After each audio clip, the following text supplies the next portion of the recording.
నేపాల్ దేశాన్ని భారతదేశంలో భాగం చేయాలనే ప్రతిపాదన తెరపైకి వచ్చిందా? దీన్ని అప్పటి ప్రధానమంత్రి నెహ్రూ ఎందుకు తిరస్కరించారో, దాని వెనుక ఉన్న కారణాలేంటి?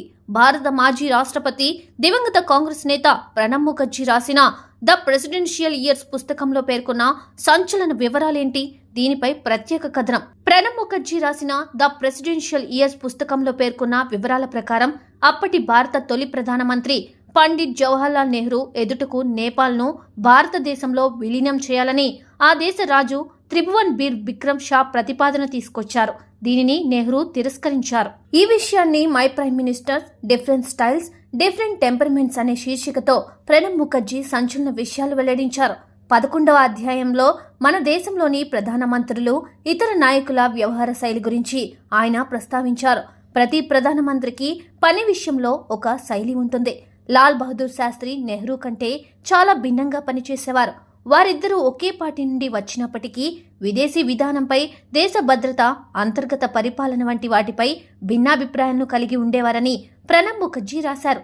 నెహ్రూ ప్రధానమంత్రిగా ఉన్నప్పుడు నేపాల్తో దౌత్యపరంగా జాగ్రత్తగా వ్యవహరించారు. ఎందుకంటే రాణా పరిపాలన కాలంలో నేపాల్లో రాజరికం ఉండేది. ఆ పరిస్థితులను గమనించిన నెహ్రూ నేపాల్ దేశంలో ప్రజాస్వామ్య పరిపాలన వర్ధిల్లాలని కోరుకున్నారు. ఇదే విషయాన్ని నేపాల్ రాజు త్రిభువన్ బీర్ బిక్రమ్ షాకు సూచించారు. నేపాల్ ఒక స్వతంత్ర దేశంగా ఉండాలి, ఎట్టి పరిస్థితుల్లో భారతదేశంలో విలీనం కావద్దని నెహ్రూ బీర్ బిక్రమ్ షాకు సూచించారని ప్రణబ్ ముఖర్జీ తన రాసిన పుస్తకంలో పేర్కొన్నారు. ఒకవేళ నెహ్రూ స్థానంలో ఇందిరాగాంధీ ఉండి ఉంటే సిక్కిం రాష్ట్రాన్ని చేజిక్కించుకున్నట్టే నేపాల్ దేశాన్ని కూడా భారతదేశంలో విలీనం చేసేదని ప్రణబ్ ముఖర్జీ తన పుస్తకంలో పేర్కొన్నారు.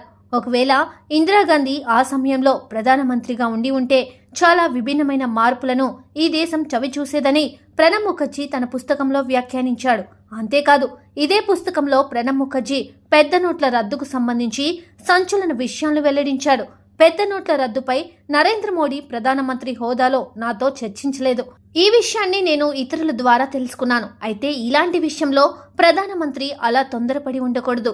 నరేంద్ర మోడీ నేతృత్వంలోని కేంద్ర ప్రభుత్వం నిర్దేశించిన లక్ష్యాలు ఈ నిర్ణయం ద్వారా నెరవేరలేదు. ఒక విషయం వైరుధ్యానికి భయపడకుండా చెప్పవచ్చు. ప్రభుత్వం చెప్పినట్టుగా నోట్ల రద్దు నిర్ణయం బహుళ లక్ష్యాలను నెరవేర్చలేదు. నల్లధనాన్ని వెనక్కు తీసుకురాలేదు. నల్ల ఆర్థిక వ్యవస్థ కార్యకలాపాలను స్తంభింప చేయలేదు. నగదు రహిత సమాజాన్ని మాత్రం సులభతరం చేసిందే. అయితే ఇది నల్లధనాన్ని కట్టడి చేయలేదని Pranab Mukherjee the presidential years పుస్తకంలో పేర్కొన్నారు.